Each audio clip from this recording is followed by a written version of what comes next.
I'm Michael Reese. And I'm Woods Davis. And this is the Digital President Podcast. We've cracked the code for generating customers online for every business model. In fact, we wrote the book on it. We've built multiple multi-million-dollar businesses in as little as 90 days. And the one truth that we discovered is the best business model is doing what you love and living your life by strategy. You truly can follow your passion and create the life of your dreams, as long as you have the right strategy. If you're a real estate agent and you'd like to learn how you can partner with us to help you implement our strategies and systems in your business so you can make a lot more money and have a lot more time freedom, all without ever paying us a penny or giving up a percentage of your commission, go to partnershipdetails.com and schedule a call with us today. While it's fresh in your mind, go to partnershipdetails.com. Now on to the podcast. All right, everybody, welcome to episode 34 of the Digital President Podcast. This episode is probably the most overdue. My name is Michael Reese. I'm with your co-host, Woods Davis. Hey, Woods, how you doing, brother? I'm doing great. Excited to be here today. Excited to talk about this big topic, man. Yeah, so today, really what we're going to talk about and kind of giving a little of the backstory. A lot of people that, we've run in over the years have really had this desire to provide more value. And I think everybody has like this vision of how they can do that. And one thing that you can do is actually build a course. You could actually build a product. You could build a digital product. And that's something that me and Woods both have a lot of experience about, no matter what field you're in, whether it's a mini course, there's a lot of different ways that you can actually peel this onion, so to speak. And our goal for today is really talk to you about a framework that will help you get clear on digital products, how to create digital products that sell, how to create courses. And again, it's unreal how many people ask me about this in 1 week. And so I came to Woods and I said, man, we've done so much of this. I think we probably built, a total of 15 to 20 different digital products in the last, 24 months. And there's a lot of reasons for that. And we're gonna kind of talk about those things, the process we go through. So if this is something that you're wanting to do, you're definitely going to want to watch this entire episode to the end, because the most important thing is understanding the framework before you put all of the work into the product. It's one thing to have a vision, but it's another thing to understand the customer's points of view. And we're going to kind of share with you the process we go through for that. So with that being said, man, and we're going to plug a couple of really good books that we use. So, Woods, I'm going to let you go ahead and kick it off, man. And let's say someone gave you a call. And I know you built some great products in the past, prior to us even partnering up. Obviously, I met you because you had a product that you offered. And I think there's different types of products, but the process is still the same. Where do you start, and what do you think someone should consider when they're looking at building a digital product? Well, I think one of the places that you have to start, number one, is going to be, is picking your niche. That's obviously the number one thing. Is you got to get really clear on the type of client that you're trying to serve. What is the big problem that they have that you can help them with, that your product can do? And one of the things, there's a quote that I can't remember the guy's name, but it was a great quote about what are people going to hire your product to do? What job are people going to hire your product to do? So I like to think about this as, if you are a professional, you have expertise, you've been able to accomplish something in your business, in your life that other people would like to accomplish, or you've been able to solve a complex problem, then other people would get value from getting your expertise, your knowledge, your shortcut to solving that problem or achieving that goal in their life. And so, again, you being your own customer, if you could go back in time and whisper in your own ear and give yourself the playbook, give yourself the cheat code, give yourself the shortcut, what would you provide to yourself to help you get the outcome that you already achieved faster, with greater ease, with less stress? And that's what people are going to pay you for. It's not about just, creating a product that you think would be a good idea. It's literally about solving your own problem. And I think when those ideas come organically from problems that you've solved in your business, from challenges that you've been able to overcome, then that's a great starting point. And you can then start to kind of refine that idea through some research and using some of the tools that I'm sure we'll talk about today to get more clear on the actual product that you want to create. But the starting point is just like, man, what problem can you help other people solve, or what outcome can you help other people get that you would have gladly paid for if somebody had approached you and offered you that same advice or that same opportunity to maybe spend money to solve that problem or achieve that result faster. Yeah, and I want to preface something, guys. If you haven't gotten the book Digital President, you got to get this book. I think you can go to michaelreesebook.com and get a copy sent to you. Chapter 1 of this book, first of all, you made a lot of interesting points there, Woods. One is, you can go back and solve that problem. One thing that we found when creating a product is what would when you're looking at the different problems, not all problems are the same. What would the problem need to be for you to know that you could actually get paid in arrear after the problem is solved, right? It's just another framework. A lot of these things are just frameworks of questions, and it's designed to not only get you to solve the problem, but it's to get you to to solve the problem and identify what problem your product is going to solve in a way that's going to align to, really having fulfillment. Because listen, we've created products that unfortunately have created not fun experiences, right? Just because it's something you can do doesn't mean it's something you should do. And you need to understand all of the different ways. And that's chapter really 1 and chapter 2, who is the ICP and what is the value exchange? And so what we do, and this is an important word, I want you to write this down, it's called, a product is really the art of deconstruction. No different than a book. When I first attempted to write my first book, I sat down and, embarrassingly started with, the process of, once upon a time. And I obviously didn't get too far, right? It doesn't work like that. There's, you really want to start with the book, with the table of content. So when you're doing products and designing products, what we found to be really helpful is using stuff like stickies and whiteboards to really get everything out, right? And this is something that's important. If you currently have an idea, try to come up with 3. This is a creative process. We're talking about product strategy here, right? And so one of the things that you want to always remember is that it's not just about solving the problem. It's not just about creating the product. It's remembering why people buy, right? People buy for gains. People buy out of fear. People buy because of their pride. People buy because for the feeling of they want to buy value and they want to feel like, hey, this was a smart purchase. An example of that would be like you're looking at something, you're thinking about buying it, and then the person makes you a better offer, and then it becomes, something you can't, pass up. A lot of things right now, we see a lot of influencer marketing, and so a lot of people buy for imitation or the perception of it moving them closer to becoming an influencer, if you will, or celebrity. And then people buy for status, right? People buy to to feel the attractiveness, to feel intelligent. Also, style and intelligence is another reason people buy. Another thing is sexiness and happiness. And there's a book out there called Biology. So understanding, when you're deconstructing, what you're really trying to do, the art of deconstructing is remember the outcome, like Woods was pointing out. What is the problem your person's trying to solve? But also, where are they trying to go?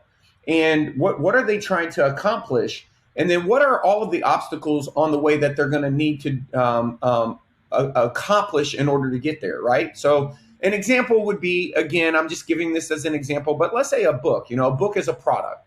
Right? The very act of knowing what you're going to name your book is very helpful. Knowing the subtitle of your book, meaning, when someone looks at your book and they say, man, is this book for me? The same as with the webinar on the title. What you're trying to do is you're trying to talk to your audience. And all of those things are really the same thing. If someone buys your book, if somebody comes to your webinar, what is your core skill? What is the core promise that you're making? What is the core problem?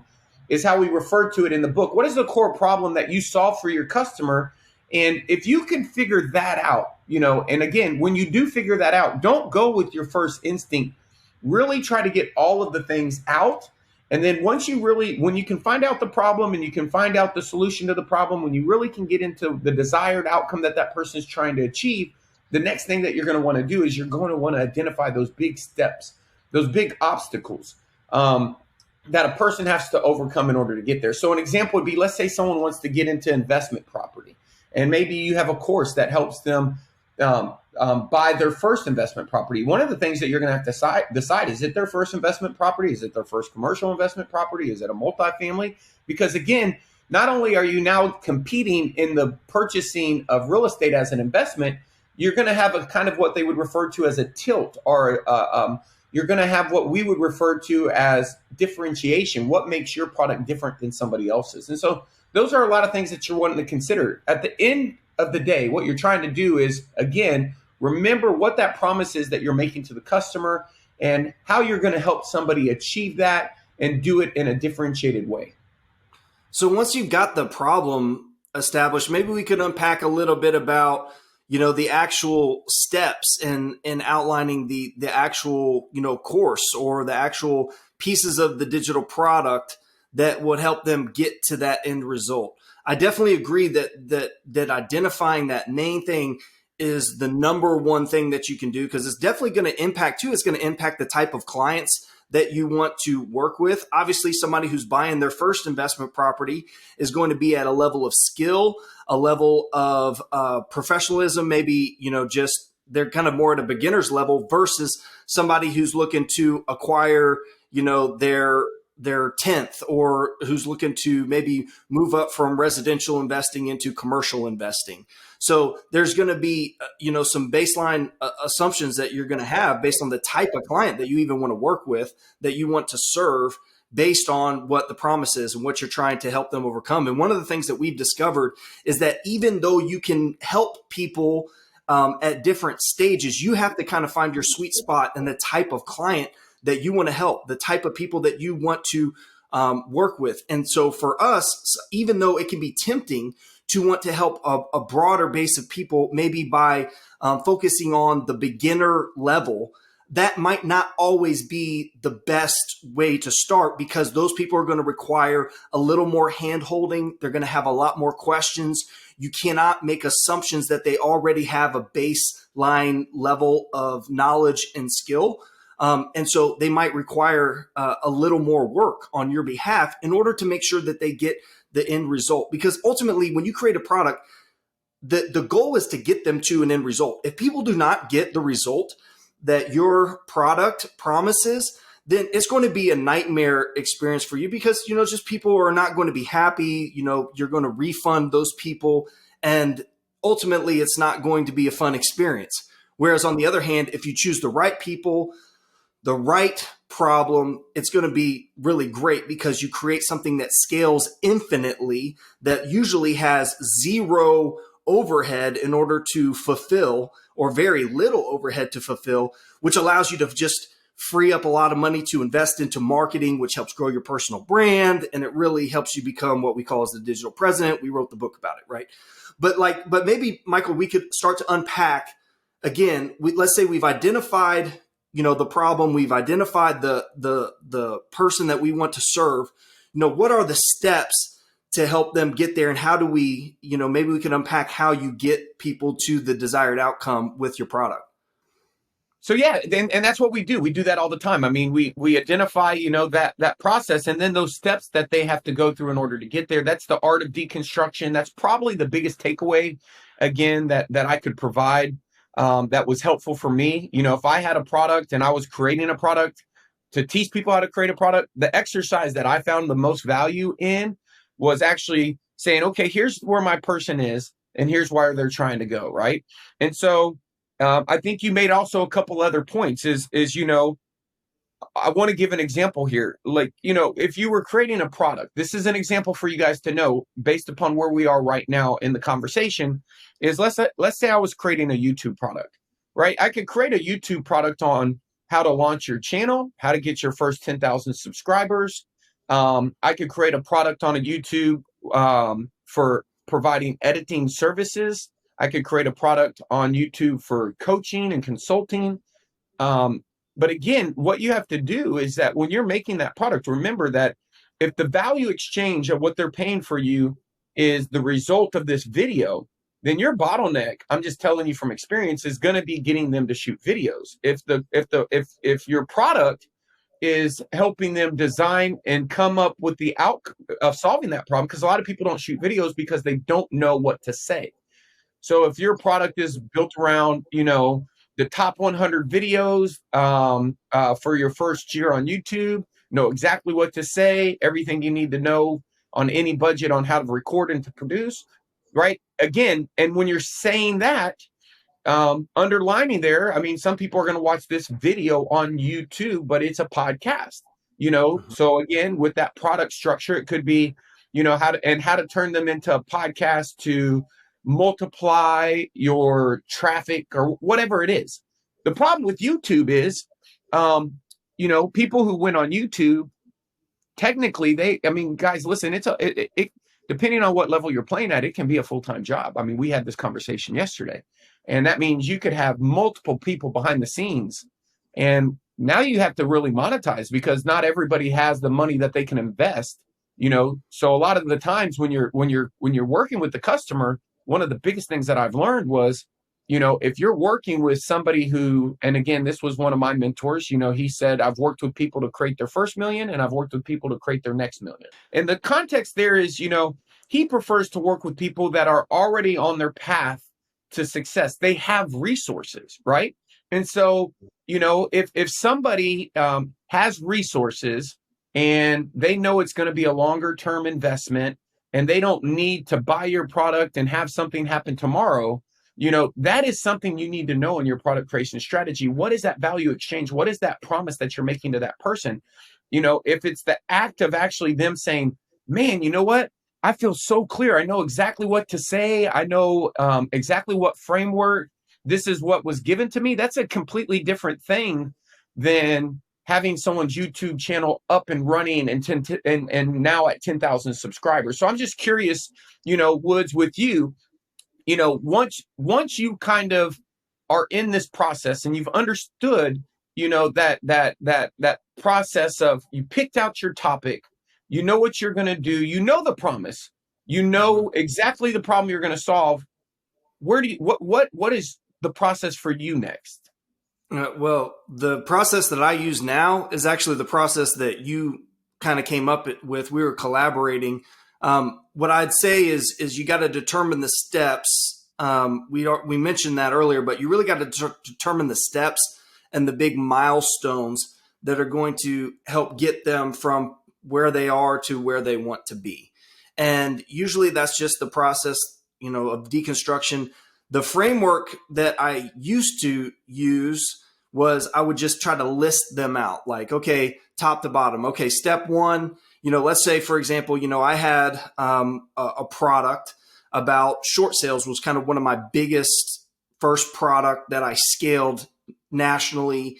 And it was kind of a new process where people didn't really understand how to do short sales. So I had to break down the process start to finish of, okay, well, what are all the steps in order to be successful with short sale and really transition into this new market that requires you to understand how this process works. Okay, well, step one, you have to be able to find properties. Okay, so here's all the ways that you can reach out to clients. Here's the marketing pieces. Here's a way to get leads. So that was kind of the first milestone, was like, okay, find the distressed sellers and be able to get in contact. The next step in that process was to be able to get an appointment, get a face-to-face appointment in the home, AKA a listing appointment with those distressed sellers. Once you're at the appointment, then there was the process of completing that in-home appointment. And it was a little bit different than a traditional listing appointment. So there were specific steps and specific pieces that we would highlight of how to handle that home appointment, how to explain their different options, how to leave with, rather than leaving with a listing agreement, how to leave with at least an authorization to release information from the bank to be able to contact the lender, get more information in order to be either relay that back to the property as like a 2-step to getting the listing, or actually just getting the listing right there on the spot. So then there's the homeowner appointment. Once the homeowner appointment, then there's the process of negotiating with the bank. And then ultimately, kind of one of the biggest, keys to success in that process was influencing the BPO. The bank would send out a usually another agent to do a broker price opinion to determine the value of the property. And if you neglect that and you just let that happen, you could end up with an overinflated value that could kill your deal. So we had to have a specific process of how to influence that BPO to make sure that those numbers would come back to make your deal work. And then on through the closing. So it was identifying all of those steps and then providing key scripts, templates, documents, shortcuts to basically complete each of those steps in order to move you through the entire process to achieve the outcome. Now, I used to just list those out linear and kind of create an outline from that, but there's a little bit of magic in using what we call as the circles. When you and I were writing books and as we've created additional digital products together, I really like the process that we use now where we literally draw a circle. You could do this on a whiteboard, draw a circle in the middle, put the outcome that your people are trying to achieve, and then literally start to draw circles around that main goal and write those steps. And then you can branch off of those steps and continue to build out the process in order to move people through this cycle. Because ultimately what you're trying to do is you're trying to help people in most cases solve a problem or achieve a goal using a process, using a system. People are not going to pay you to just, solve a simple problem. They want a system that can be duplicated, that can be repeated. That's what people are going to pay you for. And so the circle, I call it the circles, the circle process that we use, the goal process is what the goal process. Yeah, the goal process is what we use now. And I'll tell you, there's some magic in frameworks. And again, that's one of the things that you'll discover too, as you're creating your products, is that, you could just give somebody a list of things to do, right? So like somebody could have given you the list of things to do. Let's take Rich Dad, Poor Dad, for example. Okay. Robert Kiyosaki could have said, hey, start out as an employee, move to being a self-employed, then get a business, become a business owner, and then ultimately become an investor, right? Steps 1 through 4. And that's how you become rich, right? But instead, what did he do? He turned those steps and created the cash flow quadrant. And it's the same information, but it's a different framework for thinking. And everybody kind of knows the cash flow quadrant. You're trying to move from this quadrant up here of being an employee or being down here as self-employed to over to this quadrant of being a business owner and ultimately becoming an investor. So when you're going through the process, trying to identify these simple frameworks that make it easier for people to understand and also more easy for people to communicate, for people to duplicate. And that's where you create value. So anyway, so it starts with the deconstruction, but then it's deconstruction doesn't just start with creating the steps. It's breaking down each step and getting clear with a framework, identifying tools, identifying templates that will help them move through each stage of the process to achieve the result. 100%. And, one of the things that I think is, important for people to understand is just, for me, I just look back at, some of the products that I've invested in that were the best and things that got me frustrated. And, I've always said, if you create a product and it's step by step and and it can be six, I'll find where your product's broken because I'll follow it step by step. And that was a reminder. There was 2 books that I read that were really thorough books that, like a popular book in the real estate communities, The Millionaire Real Estate Agent. The book has, it talks about a CRM, but let me explain something to you. A CRM, all CRM aren't the same. And so the book doesn't give you the step-by-step. It doesn't give you the checklist of what kind of CRM, what things to look for, what are the pains and the gains in a CRM, because it just basically makes the comment. And we talk about that as, the process of teaching the door and selling the hinge, right? It teaches you the door, you understand the philosophy, you buy into the methodology, the concept, but there's a difference in philosophy and method, right? Like someone can have a philosophy of how to do social media, and then there can be a lot of people with different methodologies. And one of the things that I really think, and I'm curious of what you also think here, was, but one of the things that I'm fond of, and the reason why we wrote Digital President, was I just reviewed the hundreds of thousands of dollars in products that we created over the years. And let me put it this way: the millions of dollars in which we sold across a handful of other products that we created or purchased. And all I'm trying to say is we had extensive knowledge. I went and said, which ones do I felt like were the most valuable? And the most valuable to me was, and this is important for you to understand, there are people, I'm going to give you an example. I learned this from one of the biggest investments I've ever made. The guy's name was Dan Kennedy. I think he charged me $34,000 to come to his basement for a day. And the goal there is I had a problem. I had a business. It wasn't my first business. He worked with entrepreneurs like me, very hands-on, and he really helped me make certain decisions. And I was trying to make a big decision that was going to align a lot of people's time, energy, and effort in one direction or another. And based upon his expertise, where should we point our resources? So this is extremely valuable. You think, paying someone $34,000 is very, very cheap and inexpensive with the amount of meetings and all of the salaries that I had for people to participate in those meetings, and the types of meetings you would have to have, not only with the financial team, but the product team and the marketing team. And if you did that in the wrong direction versus the right direction, could have honestly a huge financial impact. And so understanding that, one thing that Dan said to me when he was explaining, this was called A Day with Dan. So this was his product, right? It was very hard to get. Not anybody could do A Day with Dan, but we did 2 of them. And one of the things that he said to me is, he said, listen, this goes one of 2 ways. I said, I have clients that, they're just really more excited to be around me and pick my brain. And, I tell them that I'm going to pick them up here at 8:00 and we're going to be done at 5:00. And they literally start at 8:00 with a list of questions. And by noon or 1:00, they're just making up questions. And they'll ask me questions all the way up to the last minute. He said, then I have other questions that people who do a day with me, and they're coming they have a vision. They're trying to get to a specific place, and they have one problem they're trying to solve. And we can literally be done at 11:00 in the morning because they got what they came for. Right. And, again, he said, it doesn't matter to me. It's your time. So I want you guys to get whatever it is that you want.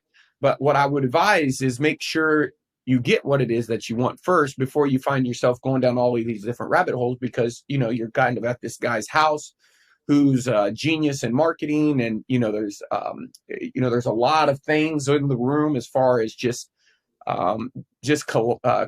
what's the word that I'm more not collateral, but there's just like marketing collateral, right? Like just, a lot of famous people have been there that were in our community. And there's just a lot of different things that you could talk to him about and get sidetracked. And so he understood his product, he understood his customer, and, he understood the problems that he solved. But when you left your day with Dan, there was no refund. You got what you came for. You left. The promise was made. You were wanting to get clarity on a direction, right? And so that's different. That's different than, in 2016 when we were helping people implement the ISA. Right. And I probably had my biggest takeaways from, working on the ISA, because, with an ISA, you can do a home study course. But the truth is with an ISA is that there's different value. Right. And I learned this by listening to the customer. Listen to the customer. And chapter 4 of our book, Digital President, is the only one principle. Do not scale selling your product until you've nailed the promise and you've actually created a happy customer and you've done it in a way that was fulfilling to you. The very first guy, we decided to do a high-level boot camp. The reason why is for 2 reasons. One is that when you do a coaching, I learned from the difference between coaching and masterminding was when I made investments in big masterminds, is I usually got what I needed, right? Coaching was, there's no telling 8 months from now what you're going to need help with, right? And unfortunately, usually coaching is like 30 to 45 minutes, small little windows. You get on the phone call. And I could go down a rabbit hole of the pros and cons of that model. It is helpful. It does provide value, especially people who are just trying to make, money now, right? In a mastermind, however, you have someone had to organize a group of people. And usually the organizer of those groups of people have been in the rooms with groups and groups and groups and groups and groups and groups of people and seen many, many, many different problems and solutions and seen the outcome of those problems and solutions over time. And they could give you absolute clarity. They could tell you the answer to your problem. And it's all about being decisive. If you want to grow faster, make more decisions quicker. If you're going to make X amount of decisions in the next 12 months, do it in 6. If you're going to do it in 6, do it in 30. How do you do that without, making the wrong decision or increasing the probability that the decisions you're going to make are right? Well, find the people who's already had your problem, has already solved it, and already knows the answers to the direction you're trying to go so that you can be more decisive. That's what you're really doing. That's why in masterminds, you get sucked to the top. And so I've realized over time that, I rather spend more time with somebody up front and give them everything they need than to have them make a small investment over a long period of time where they're just really just getting a little bit of time, some answers, then a little bit of time and some answers, and a little bit more time and some answers. And to me, that has its value. But I would rather someone, get on a plane, fly to me, spend as much time as required to get them to the goal. And just like with Dan Kennedy, when they get on the plane and they go home, their problem is solved. And that's called tail, meaning I like short tails. I like making a promise, delivering the promise, and the relationship in which you hired me for is over because I got you to the value quickly. That's what I learned over time I preferred, because I didn't want the long tail of the relationship where it was always me trying to chase the new problem and the new process. And I can now nail anybody who has this problem. I could perfect every time that I stayed in my lane on this one thing. I got better and better, and my expertise got better and better. And so when we started with ISAs, where I was wrong is I thought, okay, people want ISAs. Why do they want ISAs? They want more listings. If they want more listings and they want to have an ISA on board, what are some of the problems? Well, they need to hire one. I had problems with hiring one. They have to train one. I had problems with training one. They need tools. They need scripts. They need, they need process charts of the custody of the relationship. What happens when an appointment is set and the person doesn't show up? Who reschedules it? They need templated emails. They needed all of these things. And so when I went to really articulate what it is that I could do for a client in regards to helping them, the very first person said, Mike, this was crazy. I couldn't believe I didn't think of it. But he said, hey, listen, Mike, I really want to make this investment. And it was $10,000 for 3 days to come down, and I would train you on everything you needed to do. I would train your ISA. You'd send them to me and I'd send them back and they'd be trained. And he said, Mike, I don't really feel comfortable making that investment because what happens if I fire them? And so then I thought, okay, well, here's a better thing. What happens if this ran for the course of 12 months? Meaning you could come and if you ended up firing them, you could send somebody back at any point within 12 months. Because now the promise is not only getting the person trained, it's making sure that once they're trained, you got the right person. Because again, if we have to pivot, we might have to pivot and get somebody else, and you could always send them back to me. But then I thought, well, we're going to record the first entire boot camp. So why doesn't the promise be you're going to go home with an entire training manual, right? So that in the future, if you want to scale to more ISAs or you want to bring someone on and we don't have an event, you can have the home study course. And he liked all of this.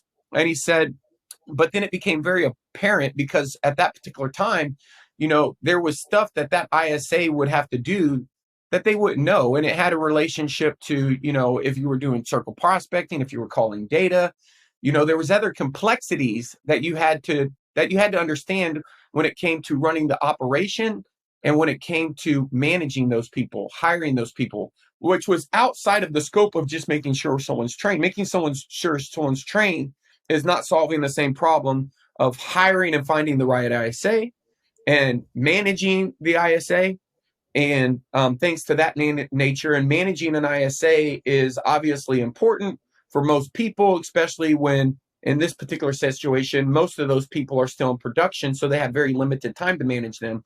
So they need to understand different tools and systems that are extremely valuable to make sure that not only do they get someone in there that's trained, that they understand the critical key metrics, the right appointments, not appointment, but meeting structure, right expectations, the right agreements as it pertains with that ISA. So again, I just share that with you because that's going to give you just some things to think about as you're thinking about your product. When you start with your product, just be open. That's the one thing I can say. Be open with that first customer and really look at that first customer as really a test. You're testing price, you're testing the value proposition, you're testing the promise. And the goal, the only outcome you're trying to do is get them to the outcome and then reevaluate. A couple books that you can read is there's a book called The Valuation. I think it's the Valuation Canvas, something like that. We'll put a little logo up, the Value Proposition Canvas. Obviously, we talked about Biology is a good book, and No BS Price Strategy from Dan Kennedy. Man, those are definitely great. Those are definitely great books and those are definitely great books. One of the things that really resonated with me when you were talking about, you're basically, you want to help people get to the outcome in as minimum amount of steps as possible, or just getting them to the result, whatever that takes. And usually some people, I think, make the mistake of feeling like if they just give them more content or give them more stuff, like that's value. And that's really not value. Value is actually just helping people get to the goal. It's helping them solve the problem, usually in the fastest, easiest way possible. People are paying for speed. They're paying for ease. That's why people are going to actually buy your product. And one of the things I think that this is such an interesting topic, and I believe we're definitely going to have a follow-up episode to really kind of hash this out a little bit more. And I'd love to know what you guys think in the comments. Make sure if you're watching this on YouTube, drop a like, subscribe to the channel. We talk about these things. If you're interested in digital marketing, if you're interested in really growing your business, make sure to subscribe, and also leave us a comment. Let us know what questions you have. If you're interested in maybe building a digital product or creating a course, drop a comment and let us know what questions you have, and we'll make sure that we answer those. And then we'll also I think we should do a follow-up episode to really flesh this out.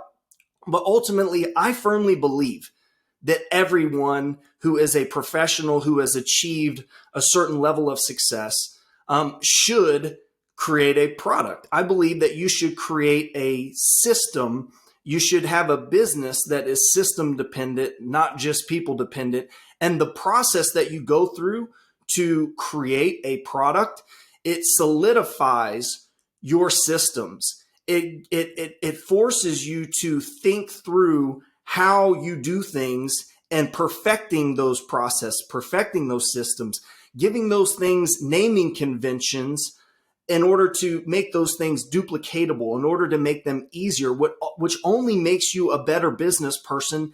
And probably the most important outcome that you receive when you create a digital product or you create a course is that you create the mindset and the framework that is required to become an excellent content marketer.